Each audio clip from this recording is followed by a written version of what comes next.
ብስሚላህ ወልሐምዱሊላህ ወሰላቱ ወሰላሙ ዓላ ረሱሊላህ ወዓለል አንቢያኢ ወልሙርሰሊን ወበዕድ። የያሕያ የዳዕዋ መሰረት ምን ነበረ? አላሁ ስብሓነሁ ወተዓላ ያሕያን በ5 ትእዛዛት አዞታል። እነዚህ 5 ትእዛዛትን ከነቢዩላህ ዒሳ ዓለይሂ ሰላም ጋር በጋራ በመሆን የሚሰሯቸው ማለት ነው። ዒሳ ነው እንደውም አላህ ያዘዘህን ትእዛዛት ለምን አትገልጽም በማለት እንዲናገራቸው የቀሰቀሰው ማለት ነው። በአንድ ዘመን ላይ ስለነበሩ የአክስት ልጆች ናቸው፣ ቀድመን እንደተነጋገር ነው ማለት ነው። የዳዕዋው መሰረት እነዚህ 5 ነገሮች ናቸው። እነዚህም 5 ነገሮች አንተዕቡደላህ ወላ ቱሽሪከ ቢሂ ሸይአ፣ አላህን ምንም ሳታጋራ ልትገዛው የሚል ምሳሌ ሲሰጥ ያሕያ ዓለይሂ ሰላም አንተዕቡደላህ ወላ ቱሽሪከ ቢሂ ሸይአ፣ አላህን ልትገዛ ነው በሱም ላታጋራበት ነው የሚለውን ተምሳሌት ሲሰጥ በአላህ ያጋራ ተምሳሌቱ በንጹህ ገንዘቡ ባሪያን ገዝቶ ስራህ ይህ ነው ብሎ ስራውን ካሳየው በኋላ ለሌላ ሰው ታዛዥ ሲሆን፣ በንጹህ ገንዘብ የተገዛው ባሪያ ስራውን ባለቤቱ ካሳየውና ይሄን ነው ያንተ ተግባር ብሎ ካሳየው በኋላ እሱን ትቶ ለሌላ ሰው ትዕዛዙን ሲፈጽም እንደዛ ማለት ነው። አላህም እኛን ከፈጠረን ካሳደገን ከተንከባከበንና ብዙ መልካም ነገሮችን ከሰጠን በኋላ እሱን ትተን ሌላን የምናመልክ ከሆነ ይህን ያክል የሚያስጠላ ነገር ነው ማለት ነው።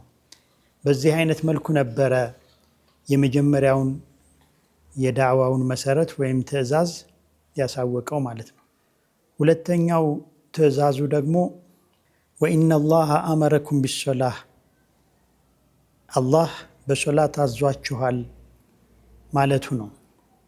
ይህንንም በምሳሌ ሲያስረዳ ነቢዩላህ ያሕያ ዓለይሂ ሰላም በሰጀዳችሁ ጊዜ አትዟዟሩ፣ አላህ እናንተ ስትሰጅዱ ፊቱን ያቆማል ባሪያው እስካልተዘዋወረ ድረስ። እንግዲህ ያው ሶላት ሆኖ እንዲመዘገብ መረጋጋት ያስፈልገዋልና ሰውየው ሶላት በሚሰግድበት ጊዜ ሳይዟዟር መስገድ አለበት። ልክ ከፊቱ አላሁ ስብሓነሁ ወተዓላ እንዳለ እንደሚያየው አድርጎ እንዲሰግድ ማለት ነው። እና አላህም እናንተ ፊት እናንተ እስካልተዟዟራችሁ ድረስ ቀጥ ብሎ ይቆያል ማለት ነው። እና የሶላት ስንሰግድ መዟዟር አይገባም የሚለውን ነገር አስተምሯል ያሕያ ዓለይሂ ሰላም። ይህንን ነቢያችንም ዓለይሂ ሰላቱ ወሰላም በደንብ አስተምረዋል። እንደውም ፊት ብቻ ሳይሆን ቀልብም መዟዟር የለበትም፣ ቀልብም ወደ ሌላ ሀሳብ መግባት የለበትም። ሶላት በሚሰገድበት ጊዜ መዟዟር የሚለው ከቀልብም ከፊትም ጋር ይያያዛል ማለት ነው። ሌላኛው የዳዕዋ መሰረቱ የነቢዩላህ ያሕያ ዓለይሂ ሰላም ወአሙሩኩም ቢስያም፣ ጾም በመጾም አዛችኋለሁኝ ብሏል። ለዚህም ምሳሌ ሲሰጥ ነቢዩላህ ያሕያ ሚስክ የታጨቀን ኪስ እንደያዘ ሰው ነው፣ ሁሉም በሽታው እየተደነቀበት እንዳለ ሰው ነው ጾም የጾመ ሰው ይለናል። የጾመኛ አፍ ሽታ አላህ ዘንድ ከሚስክ ሽታ የበለጠ ስለሚሆን ስለዚህ ያው በጾም አዛችኋለሁ በማለት የዚህ አይነቱን ተምሳሌት ሰጥቷል ማለት ነው። ያው ጾም የጾመ ሰው አላህ ዘንድ የአፉ ሽታ ከሚስክ እንደሚሸት ነቢያችንም ዓለይሂ ሰላቱ ወሰላም ነግረውናል ማለት ነው። ሌላው ወአሙሩኩም ቢሰደቃ፣ ሰደቃ እንድትዋጡ አዛችኋለሁኝ። የዚህም ምሳሌ ሲሰጥ ነቢዩላህ ያሕያ ዓለይሂ ሰላም ልክ ጠላት እንደማረክና ያ የተማረከው ጠላት እጁን ከአንገቱ ጋር እንዳሰርከው ከዛ በኋላ ደግሞ ገንዘቡን ያለውን ሀብት ሰጥቶ እንደምትለቀው አይነት ነው ይላል። ማለት ሰደቃ ከተቀፈደድንበት ከተለያየ ችግር ወይንም ደግሞ ከዋናው ጠላታችን ከሸይጣን ተንኮል የምንጠበቅበት ነገር ነው ማለት ነው። ስለዚህ ይሄ የታሰረው ሰው በገንዘቡ በሰጠው ገንዘብ ነፃ እንደወጣው አንተም ሰደቃ ስትሰጥ ከብዙ መሻኪሎች አላህ ሱብሓነሁ ወተዓላ ያወጣካል። በዚህ አይነት መልኩ ነው እንግዲህ ለሰደቃ ያነሳሳው ማለት ነው ነቢዩላህ ያሕያ ዓለይሂ ሰላም። ሌላኛው አምስተኛው ትዕዛዝ ወአሙሩኩም አንተዝኩሩላህ፣ አላሁ ሱብሓነሁ ወተዓላን ዚክር እንድታደርጉት አዛችኋለሁኝ በማለት ለዚህም ተምሳሌት ሲሰጥ ጠላት ከኋላው እየተከተለው ጠላቱ የማያገኝበት ቦታ እንደተደበቀ ሰው ነው ይለናል። ዚክር የሚያደርግ ሰው እንግዲህ ያው ይሄ ደግሞ ምን ማለት ነው? ያው የሰው ልጅ ዋና ጠላት ሸይጣን ነው። ፈተኺዙሁ ዐዱዋ ተብሎ አላህ የነገረን ማለት ነው። ጠላት አድርጋችሁ የያዙት ኢብሊስን ማለት ነው። እና የሰው ልጅ ዋና ጠላት ሁሌ ያሯሩጠናል፣ ሁሌ ይከተለናል፣ ሁሌ ከኛ ጋር ይቆያል። እሱ ያገኘን የማያገኝብን ቦታ የምንደበቀው በዚክር ነው። በዚክር ተሕሲናት ሲኖረን ነው ማለት ተሕሲናት ሲኖር ነው በማለት ያሕያ ዓለይሂ ሰላም ለኡማው ለተላከበት ህዝብ ይሄን አስተምሯል። እና የዳዕዋ መሰረቶቹ እነዚህ ነበሩ ይሉናል። ስለዚህ የያሕያ የዳዕዋ መሰረቶች ዒባደቱላሂ ወሕደህ ወዐደሙል ኢሽራክ ቢሂ ሸይአ፣ አላህን ያለምንም ማጋራት መገዛት፣ ከዛ በሶላት ማዘዝ፣ በጾም ማዘዝ እና በሰደቃት እንዲሁም ደግሞ በዚክር ማዘዝ ይሆናል ማለት ነው። ይሄ ብዙ አንቢያዎች የሚስማሙበት እንግዲህ ምናልባት ስለ ተሽሪዑ ካልተለያዩ በስተቀር እንጂ ብዙዎቹ ሶላት፣ ዘካ በማውጣት ላይ ይስማማሉ ማለት ነው። ይሄ ዚክረላህ ደግሞ የአንቢያዎች ስራ ነው። ጾምም እንደዚሁ የነሱ ስራ ነው እና የብዙዎቹ አንቢያዎች የዳዕዋ መሰረት ነው ማለት ይቻላል።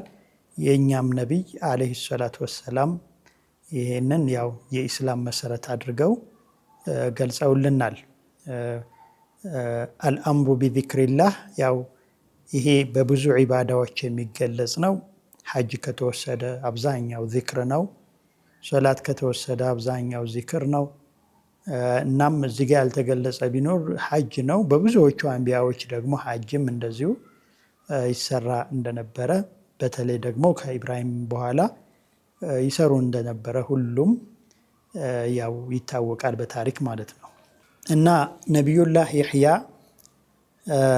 ዳዕዋውን ለማድረስ የተጠቀማቸው ዘዴዎች ምንድናቸው ከተባለ ነቢዩላህ ያሕያ ገራገር አዛኝ ናቸው። አላህም በቁርአኑ እንደነገረን ወሐናን ሚን ለዱና ብሎናልና ከኛ በተሰጠው እዝነት እና እንዲሁ ፍቅር ብሎናልና በፍቅር ላይና በእዝነት ላይ የተመሰረተ ዳዕዋን ነበር የሚያደርገው ነቢዩላህ ያሕያ ማለት ነው። ወለም የኩን ጀባረን ሸቅያ እና ለስላሳ አዛኝ እንዲሁ ደግሞ ገራገር በሆነ መንፈስ ለሰዎች ዳዕዋውን ያደርስ የነበረ ታላቅ ነቢይ ነው ማለት ነው። ሌላው ኡስሉብ ደግሞ ዶርቡል አምሳል ነው። እንግዲህ ምሳሌ በመስጠት ሰዎችን የማስተማር ብቃት እንደነበረው ያው አሁን ያየነው ምስክር ይሆናል ማለት ነው። ስለ ሶላትም፣ ስለ ዒባደቱላህም፣ ስለ ሲያም፣ ስለ ሰደቃና ዚክር በሚገልጽበት ጊዜ ለእያንዳንዱ የተለያዩ ምሳሌዎችን በማቅረብ በምሳሌ የሚያስተምር የነበረ ታላቅ ነቢይ ነበር። ሌላው ደግሞ ኺጧባ ነው ማለት ሰዎችን በመስጊድ ውስጥ እንዲሰበሰቡ አድርጎ የተሰበሰቡ ሰዎችን መልእክት በማድረስ ዳዕዋ በመናገር የሚያስተላልፍ ነበር። እነዚህ 5 ትእዛዛቶችን ሲገልጽ በቤተል መቅዲስ ሰዎችን ሰብስቦ ሁሉም ሰው በተሰበሰበበት ነበር ይሄንን ትእዛዝ ያስተላለፈው ማለት ነው። በዚህ አይነት መልኩ ዳዕዋውን ያደርግ ነበር ማለት ነው። ሌላው አልስቲዓነቱ ቢቁወት ልዕልምያ ወልኢማንያ በነበረው የኢማን ከንዝ እና እንዲሁ ደግሞ የዕልም ከንዝ በጣም አሊም ነው። ደግሞ ኢማኑ ያው ታላቅ ነው። ከልጅነቱ ጀምሮ ያው ነብይነትን የተሰጠ ነብይ ነውና በዛ የሚታገዝ ነበር። አላህ እንደነገረን ኩዚል ኪታበ ቢቁዋ ብሎም ከልጅነቱ ጀምሮ ያው ሕክማ እንደተሰጠው በተገለጸው መሰረት በዚህ በተሰጠው ሀብት ይታገዝ ነበር ለዳዕዋው። እንግዲህ ያሕያ ዓለይሂ ሰላም ዳዕዋውን በዚህ መልኩ ነበረ ለህዝቡ ያስተላልፍ የነበረው። ያሕያ ዓለይሂ ሰላም ዛሂድ ነበረ። ከዱንያ ብዙ እንትን አልነበረውም። ያው አላህም ወሐሱረን ብለው እንደገለጸው ከመጥፎ ነገር ንቅል ብሎ የወጣ ነበረ። ትንሽም ሀታ ጥቃቅን ወንጀሎችን እንኳን ሰርቷል የሚባል አልነበረም። በጣም ጠንቃቃ ነው። እንዲሁ ደግሞ ከዱንያ ምንም ሀጃ አልነበረውም። ሀታ ከሴት የራቀ ነበረ። በዚህ አይነት መልኩ ነው እንግዲህ ያው ዳዕዋውን ይሰራ የነበረው ማለት ነው። ለምንድን ነው ታዲያ ያሕያ ዓለይሂ ሰላም የተገደለው ከተባለ ያሕያ ዓለይሂ ሰላም በኒ እስራኤሎች ከገደሏቸው በርካታ አንቢያዎች ውስጥ አንዱ ነው። እንግዲህ በጣም የሚያሳዝነው እሱ ብቻ ሳይሆን አባቱም እንደዚሁ በበኒ እስራኤሎች ተገድሎ ነው የሞተው። የምናየው ይሆናል። ያሕያ ዓለይሂ ሰላም ይኖርበት የነበረው ያው ከከተማ ርቆ ነው። በአብዛኛው ከከተማ ርቆ ኸልዋ ውስጥ ነው ይኖር የነበረው። ዛሂድ ስለነበረ በጣም ከዱንያ መራቅ የሚፈልግ ነብይ ነበርና ማለት ነው። እና በዚያን ጊዜ የነበረው አስተዳደር የሚስቱን ልጅ ወይንም በሌሎች የተፍሲር እና የታሪክ አዋቂዎች ደግሞ ሊያገባት በሸሪዓቸው የማይፈቀድለት የነበረችን ሴት ማግባት ፈለገና ያሕያን ፈትዋ አስጠይቃቸው። ያሕያ ዓለይሂ ሰላም ያው በሸሪዓው የተፈቀደ ስላልሆነ አይቻልም የሚል ፈትዋ ሰጡት ማለት ነው። እና በዚህም ጊዜ ያው ከሱ የባሰ ባልተቤቱ ማነውቺ ሊያገባት ያሰባት ልጅ በጣም ተናዳ ስለነበረ በቃ እሱን ግፊት ታደርግበት ጀመር። የነበረውን አስተዳደር ማለት ነው ግፊት ታደርግበት ጀመር። ያው የበለጠ እንዲገፋፋና እንዲያገባት ማለት ነው። በመጨረሻ ያው ተሸነፈና አስተዳደሩ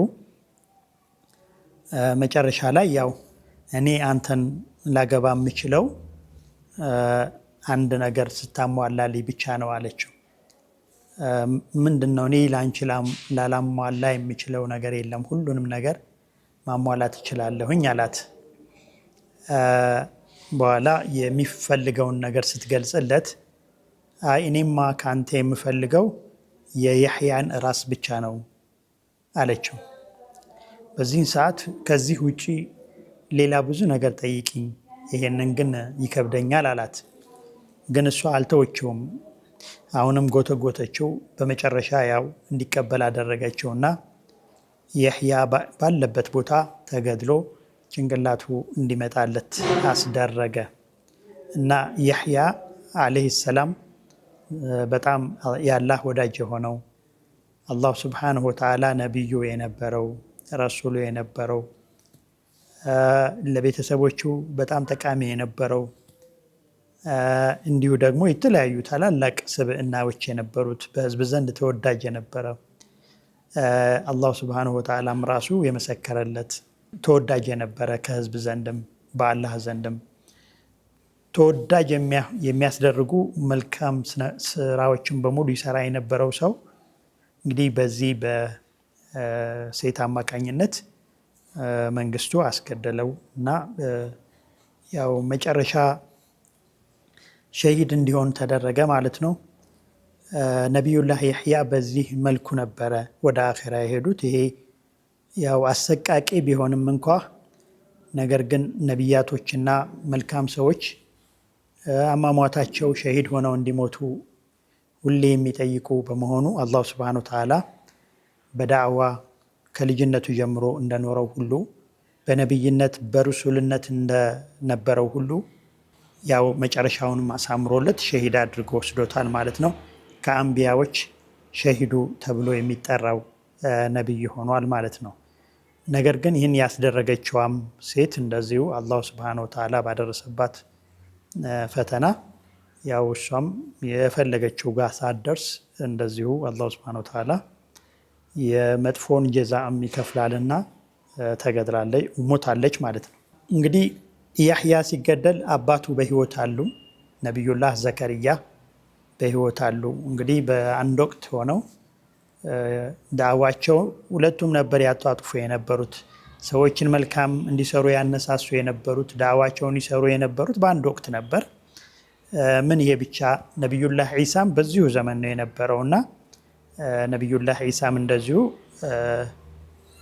ዳዕዋ አድራጊ ነው። እንግዲህ ያው ሁሉ ነቢያቶች ዳዕዋ የሚያደርጉ ናቸውና የዳዕዋ ህይወታቸውን በአንድ ዘመን በአንድ ወቅት የአንድ ቤተሰብ ሰዎች ሆነው ዳዕዋቸውን ያጧጡፉ ነበረ ማለት ነው።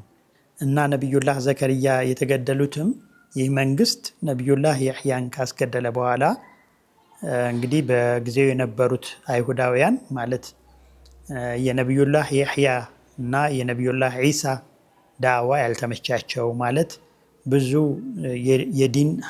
የዲን መሪ የነበሩ ሰዎች በጊዜው የነበረውን የአይሁድ መሪ የነበሩ ሰዎች ብዙ ለውጥና ብዙ አይነት መሸራረፍ ብዙ አይነት ኢንሕራፍ ውስጥ ገብተው ስለነበረና በዱንያ በጣም ሰጥመው ስለነበረ ማቴሪያሊስት ሆነው ስለነበረ የያህያና የዒሳ ዳዕዋ በጣም ጥቅማቸውንና መሷሊሖቻቸውን የሚጎዳ ስለነበር ሁሌ በጠላትነት ያዩዋቸው ስለነበረ እነዚህን የያህያን መገደል ከሰሙ በኋላ እነሱም ብዙ አይነት ሴራዎችን ሸርበዋል። ያህያን መገደሉን ከሰሙ በኋላ ዘከርያም መገደል ነበረበት። ምክንያቱም ያህያን ገድለክ ዘከርያን ካስተረፍክ ብዙ ችግር ይደርስብሃል በዘከርያ አማካኝነት በማለት ዘከርያም እንዲገደል አነሳስተው ዘከርያም አለይሂ ሰላም ያው ማደኛ ወጣበት ማለት ነው እንዲገደል። ዘከርያም አለይሂ ሰላም ይሄ መገደል እንደሚገደል ሲሰማ ሸሸ ማለት ነው። ከነበረበት ቦታ ሸሽቶ አንድ ጋባ ወይም ጫካ ውስጥ ገባ። እዛ ጫካ ውስጥም አንድ ዛፍ ተከፍቶለት ዛፍ ውስጥ ገባ እንደሚባለው ታሪክ እንደሚለው ማለት ነው። ነገር ግን እሱን ያሳደዱት የነበሩት ሰዎች አብሯቸው ሸይጣን ነበርና ሸይጣን እየመራ ቦታውን ያሳያቸዋል እና እዛ የገባበት ዛፍ ውስጥ ሲደርሱ እዚህ እንደገባ አሳያቸው። ከዛም በኋላ ያው እነዛ በጭካኔ ዛፍ ውስጥ እንዳለ በመጋዝ ቆርጠው ገደሉት ማለት ነው ነቢዩላህ ያህያን አለይሂ ሰላም።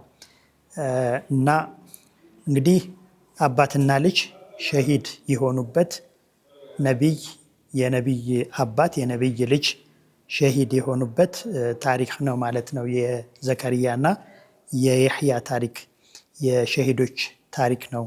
ነቢይ ሆነው በነቢይነት ኖረው ብዙ ዓለምን ብዙ ያስተካከሉ ሰዎች ሆነው አላህ መጨረሻቸውንም በሸሂድነት የወሰዳቸው ነቢያቶች ናቸው።